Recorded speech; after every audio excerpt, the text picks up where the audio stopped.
இப்போ ரீசெண்டாக ரிலீஸ் ஆன படங்களில் ரொம்பவுமே நல்ல பாசிட்டிவ் ரிவ்யூ வந்திருக்க படம்னு சொன்னால் தி கேர்ள் ஃப்ரெண்ட் தாங்க.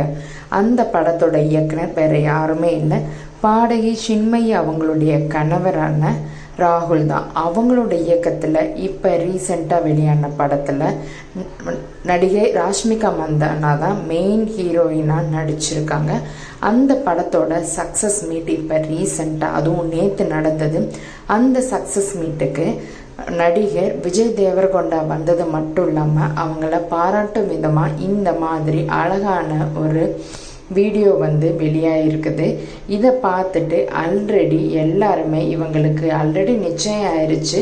இந்த வீடியோ பார்த்ததுக்கப்புறமும் கன்ஃபார்ம் பண்ணிட்டாங்க. பட் அஃபிஷியலாக அவங்களோட நிச்சயத்தை அவங்க வெளியே சொல்லலை. இப்போ ரீசண்டாக நம்ம ராஷ்மிகா மந்தானா கூட அவங்களுடைய நிச்சயதார்த்த மோதிரத்தை போட்டிருக்க மாதிரி ஒரு வீடியோவும் விட்டுருந்தாங்க.